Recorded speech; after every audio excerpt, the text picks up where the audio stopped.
December 19, 1944. The Bitterroot Mountains of Montana stood silent under 3 feet of fresh snow, their peaks disappearing into gray clouds that promised more to come. In these remote ranges, where few men ventured during winter, the war in Europe seemed like something from another world entirely. But war has a way of reaching even the most isolated places, and on this frozen morning, it arrived in the form of 3 half-frozen women huddled beneath an overturned supply wagon. Jack Morrison spotted the wagon first. He was checking his trapline with his younger brother Tom and their longtime friend Samuel Running Bear when something about the abandoned vehicle caught his attention. The snow around it had been disturbed recently, and there were tracks leading underneath the cargo bed. Jack raised his hand, signaling the others to stop. In these mountains, unexpected discoveries were rarely good news. Tom moved closer, his rifle ready but lowered. What he saw beneath the wagon made him call out in shock. 3 women lay pressed together for warmth, their thin coats crusted with ice, their faces pale as death itself. They wore strange gray uniforms beneath their inadequate winter clothing, and their eyes held the glazed look of people who had given up hope of rescue. Samuel knelt beside them, his experienced eye assessing their condition with the practiced skill of someone who understood what mountain winters could do to the unprepared. Frostbite on their fingers and toes, hypothermia setting in, maybe 12 hours from death, maybe less. He looked up at Jack and spoke the words that would change all their lives. "We have maybe 3 hours to get them warm, or we're just finding bodies." It was then that Jack noticed the markings on their uniforms. German. These weren't lost hikers or wayward travelers. These were enemy prisoners of war, though how they had ended up in the Montana wilderness was a mystery that would have to wait. The ethical calculation was simple and immediate. Report them and watch them die in the time it took to get authorities up the mountain, or save them first and deal with the consequences later. Tom voiced what they were all thinking. "Jack, those are German uniforms. We're supposed to report this." But even as he spoke, he was already pulling off his own coat to wrap around the smallest of the 3 women, a girl who couldn't have been more than 22 years old. Her lips moved silently, forming words in a language none of them understood, but the plea in her eyes needed no translation. Jack made the decision that would define everything that followed. "Wolf Creek Cabin is 40 minutes if we move fast. We save them first. Then we figure out what they're doing here." Samuel was already lifting the oldest woman onto his back while Tom gathered the youngest. Jack took the middle woman, feeling how light she was, how close to death. The journey to Wolf Creek Cabin tested every ounce of strength the 3 men possessed. Jack led the way through snow that reached past their knees, breaking trail while carrying Greta Schneider across his shoulders. Behind him, Tom struggled with Elsa Hoffman, the youngest woman who had lost consciousness entirely. Samuel brought up the rear with Marguerite Weber, the oldest of the 3, who at least retained enough awareness to grip his coat with frozen fingers. The cabin appeared through the swirling snow like a miracle of rough-hewn logs and stone chimney. Jack had built it 7 years earlier with Tom and Samuel, creating a winter base for their trapping operation far from civilization. It was primitive by most standards, a single large room with a stone fireplace, wooden bunks built into the walls, and shelves stocked with supplies meant to last through months of isolation. Today it would serve as a hospital for 3 enemy nationals whose presence in American wilderness made no logical sense. Samuel immediately began building up the fire while Jack and Tom laid the women on blankets near the hearth. The warmth needed to return gradually. Too much heat too fast could kill someone in advanced hypothermia as surely as the cold itself. Jack had seen it happen to a trapper near Missoula, a man who thought a hot bath would save him after a night in freezing temperatures. The man had died within an hour, his heart unable to handle the shock. Tom filled a kettle with snow to melt for water while examining the women more closely. Their uniforms bore markings he recognized from newsreels at the movie house in Hamilton. German Women's Auxiliary Corps, NR, but how had they gotten here? Hundreds of miles from any known prisoner of war camp. The nearest facility he knew of was in Idaho, and these women looked like they had been traveling through wilderness for days, not hours. Marguerite's eyes flickered open, focusing on Jack's face with sudden terror. She tried to push away from him, her movements weak and uncoordinated, her voice emerging in a hoarse whisper of German words that sounded like pleading. Jack held up his hands in what he hoped was a universal gesture of peace, speaking slowly and clearly, even though he knew she likely understood nothing. "You're safe. We're not going to hurt you. You were dying out there." Samuel approached with strips of cloth torn from an old shirt and a basin of cool water. "We need to check for frostbite.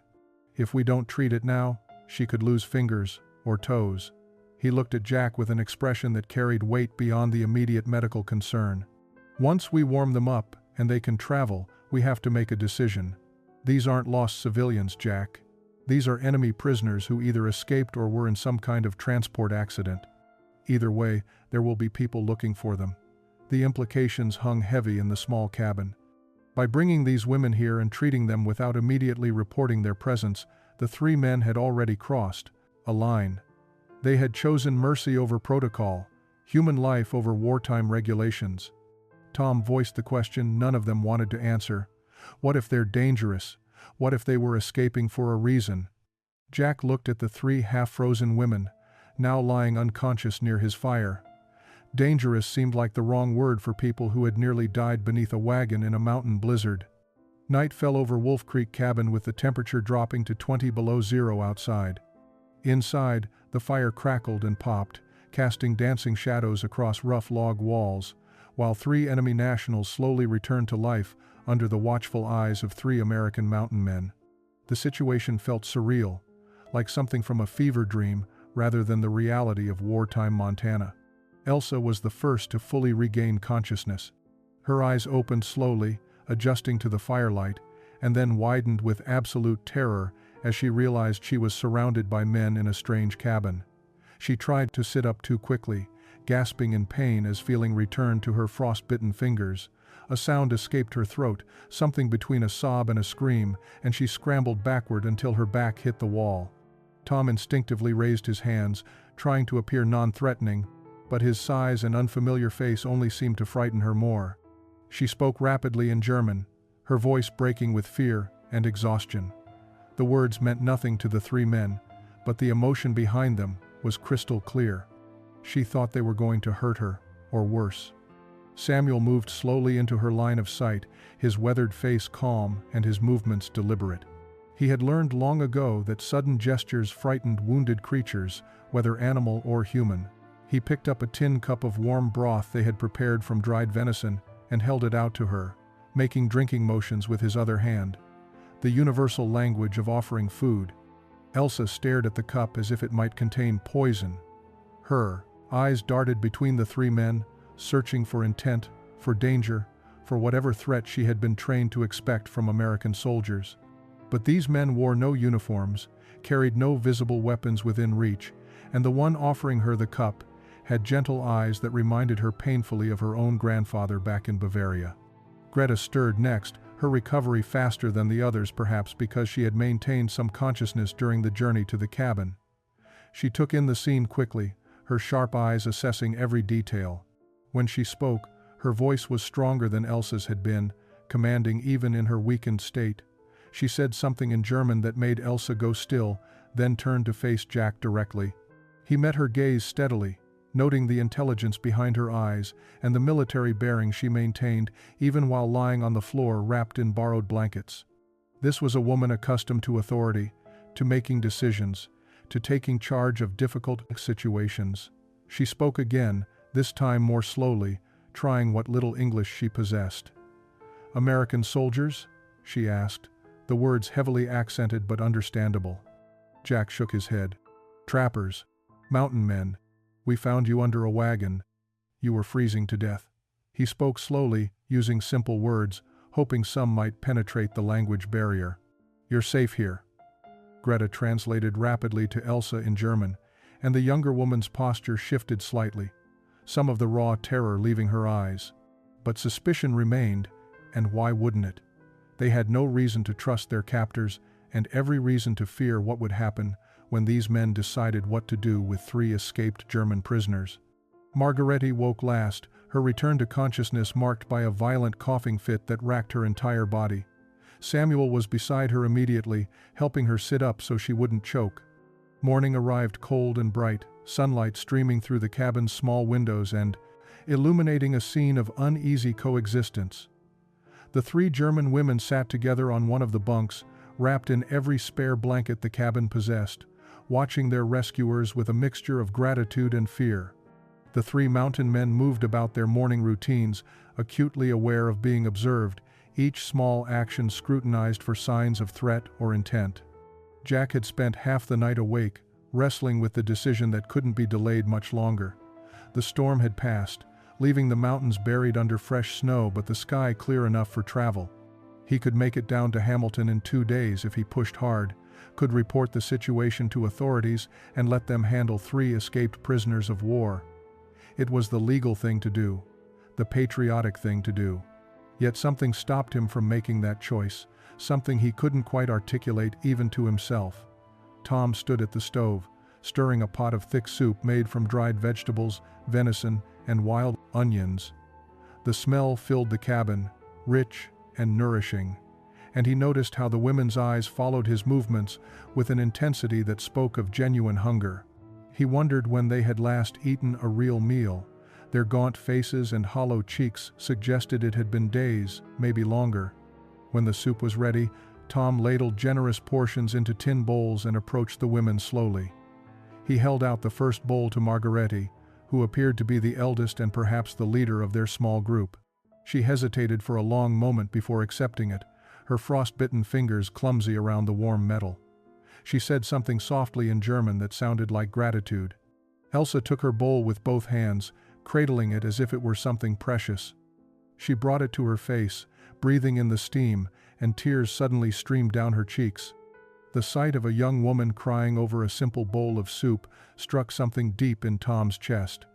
He thought of his own sister back in Hanser, Butte, about the same age as this girl, and wondered what circumstances could have brought someone so young so far from home to nearly die beneath a wagon in Montana wilderness. Greta accepted the last bowl with a nod of acknowledgement. Before she ate, she spoke carefully in broken English. "Thank you. We thought we would die in the snow." She paused, searching for more words. "You save our lives. Why?" The question hung in the air, simple yet profound. Why had they saved 3 enemy nationals instead of letting nature take its course? Why were they feeding them instead of immediately turning them over to authorities? Samuel answered before Jack could speak, his voice carrying the weight of a different perspective. "My people have a teaching. When you find someone dying in the cold, you don't ask first what tribe they belong to. You save them. Then you figure out the rest." Greta translated this for the other women, and something shifted in their expressions. Elsa looked up from her soup with eyes that held less fear and more confusion, as if she was trying to reconcile what she had been taught about Americans with the reality of men who would risk themselves to save enemy strangers. As the women ate, Jack watched them carefully. They were so young, all of them, even Margarete, who he guessed wasn't much past 30. They ate slowly, savoring each spoonful, and he noticed how Elsa unconsciously moved closer to the warmth of the stove. By the 3rd day, another storm had rolled in from the northwest, sealing the cabin off from the outside world as completely as if they were trapped in another dimension. Snow fell in sheets so thick that visibility extended no more than 10 feet beyond the door. The wind howled through the mountain passes with a voice that sounded almost alive, and the temperature dropped so low that frost formed on the inside of the windows despite the roaring fire. The forced proximity began to work its strange magic on both groups. Language, barriers that had seemed insurmountable, started to crack as necessity drove communication. Samuel took it upon himself to teach basic English words, using objects around the cabin and simple gestures. He would hold up a cup and say the English word slowly, then encourage the women to repeat it. Greta proved to have the strongest grasp of the language, though her vocabulary was limited.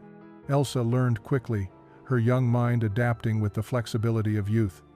Margarete struggled more, but tried earnestly, determined not to be left out of these small bridges being built between enemies. Jack found himself explaining their presence in the mountains through a combination of broken sentences and hand gestures. They were trappers, he told them, men who lived off the land harvesting furs during winter months.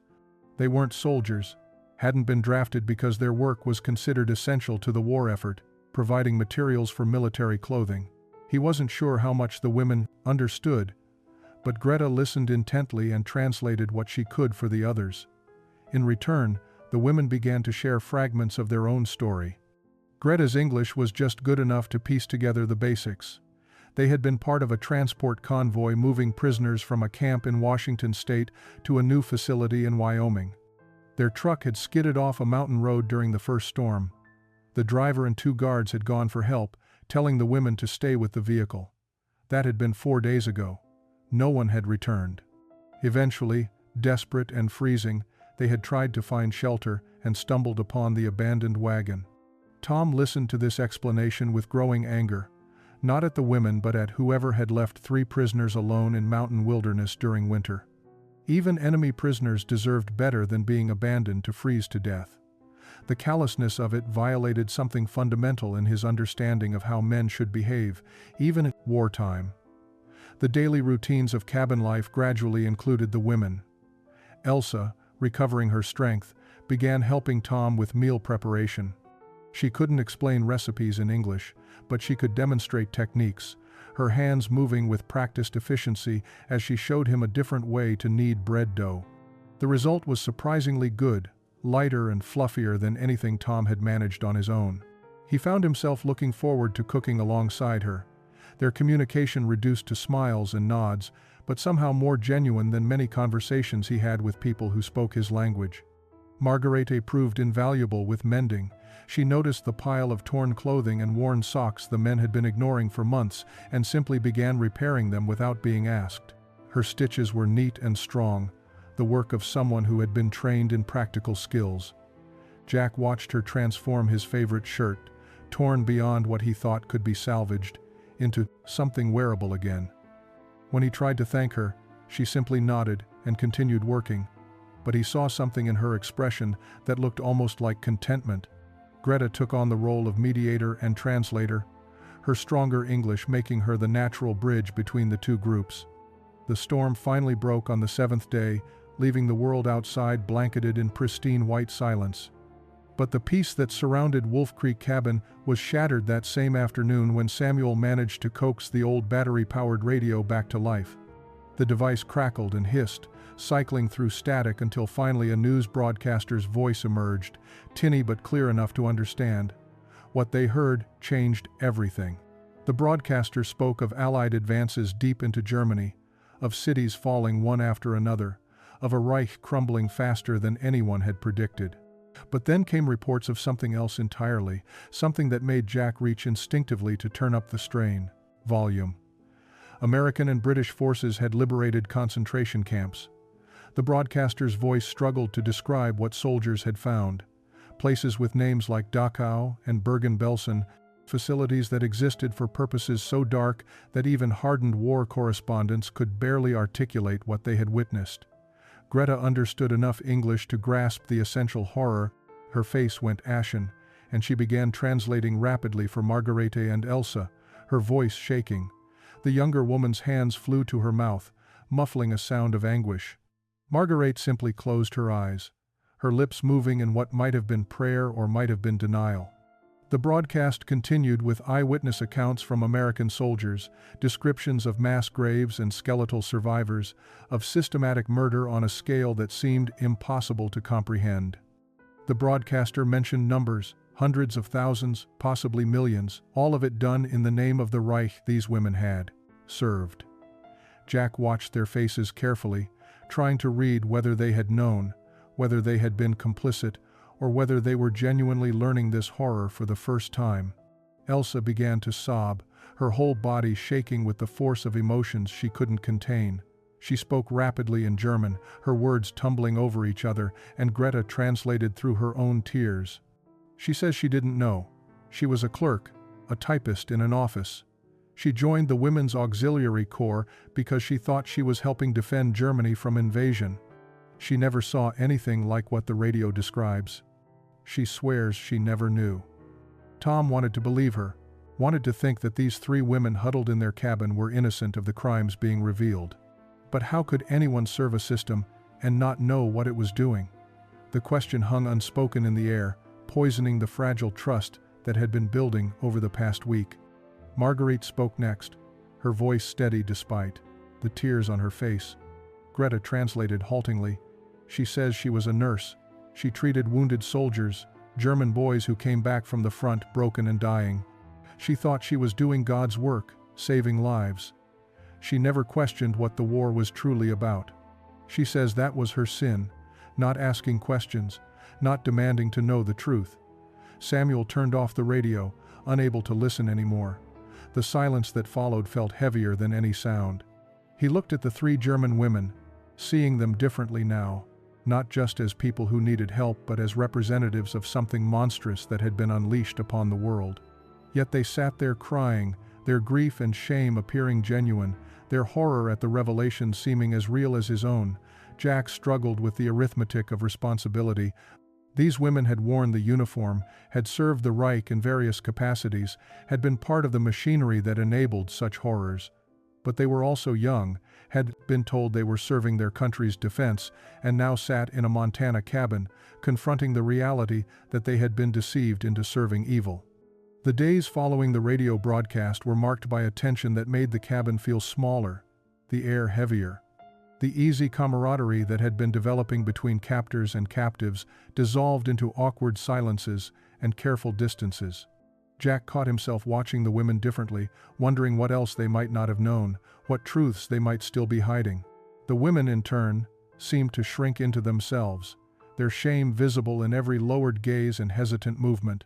It was Tom who finally broke the stalemate on the 10th morning. He had been out checking the trails and returned with news that the main path down the mountain was now passable. Within 2 days, maybe 3, someone could make it to Hamilton and alert the authorities. The unspoken decision could no longer be delayed. Jack had to choose what kind of man he was going to be, and the women had to decide whether to trust the mercy of a system that belonged to a country they had been at war with. Jack called a meeting that afternoon, gathering everyone around the cabin's rough wooden table. Samuel sat to his right, Tom to his left, while the 3 German women occupied the opposite side. The arrangement felt too much like a tribunal, but there was no avoiding the weight of what needed to be discussed. Greta served as translator, her English now sufficient for the difficult conversation ahead. "You know we have to report you," Jack began, speaking slowly so Greta could translate. "You're escaped prisoners of war. There are people looking for you. Families of the guards and driver who disappeared when your transport went off the road probably think you're all dead. We can't just keep you here indefinitely." He paused, watching their faces carefully. "But I need to know what you want. Are you running from something? Is there a reason you don't want to go back to a proper POW facility?" Greta translated, and the 3 women exchanged long looks. Finally, Margarete spoke, her words measured and deliberate. Through Greta's translation, her answer emerged. "We are not running. When the truck crashed and the guards left us, we waited 3 days in the freezing cold. We thought we would die there. When no one came back, we tried to find help. We didn't know where we were or which direction to walk. We just wanted to survive." Elsa added something in rapid German, and Greta translated. She says she's afraid of what will happen now, not because we will be punished for escaping, we didn't escape, but because of what we heard on the radio. She's afraid that all Germans will be seen as monsters now, that no one will believe we didn't know about the camps, about the murders. She's afraid there is no future for any of us, in America or in Germany. The fear in her voice was genuine, and Tom felt his anger from previous days begin to soften. These weren't the architects of atrocity sitting across from him. They were young women who had believed lies, who had served a system without understanding its true nature, and who now faced a world that would judge them for wearing a uniform they had worn in ignorance. Samuel spoke for the first time, his words carrying the weight of someone who understood what it meant to be judged by association. "My grandfather was at Wounded Knee. He watched his people be slaughtered by American soldiers who believed they were doing the right thing, following orders, protecting settlers. Those soldiers weren't all evil men. Some of them probably went home and felt sick about what they had done. Some probably never questioned whether their orders were right."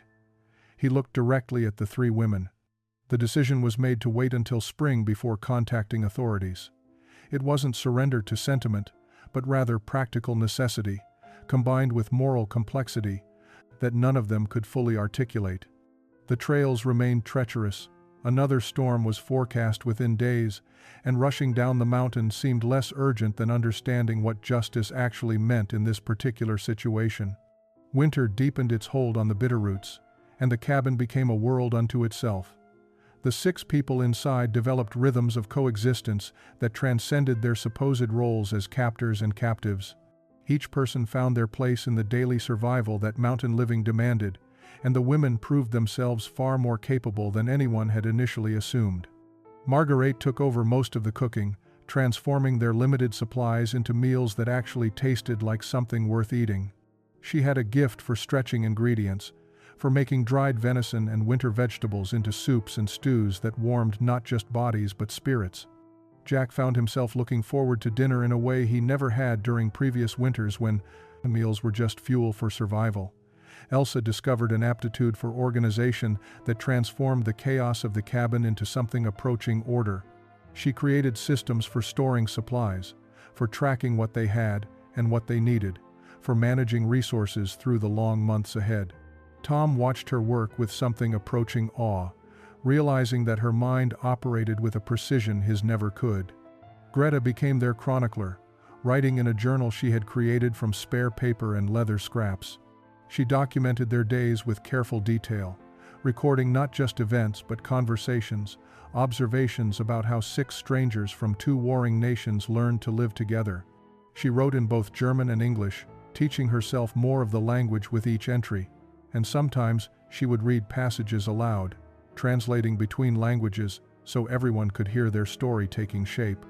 The men, for their part, taught the women the skills needed to survive in wilderness. Samuel showed them how to read weather signs in the sky and the behavior of animals. Jack demonstrated proper fire management and wood preparation.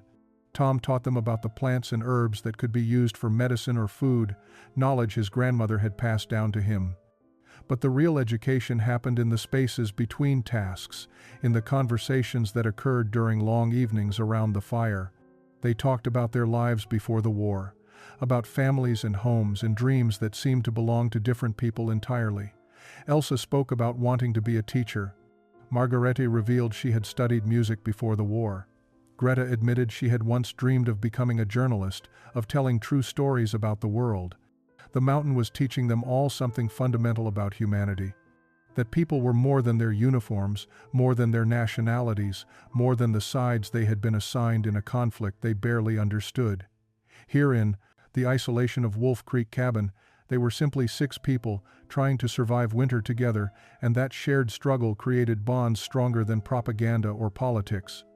April arrived with the sound of dripping water and the sight of bare patches appearing on south-facing slopes. The mountain was releasing its grip, and with the thaw came the unavoidable reality that their isolated world could not last forever. Jack made the decision on the first truly warm morning, announcing that he would make the journey down to Hamilton within 2 days to contact the authorities about the 3 German women who had survived winter in their cabin. The women accepted this news with quiet dignity, though Elsa's eyes filled with tears she tried to hide.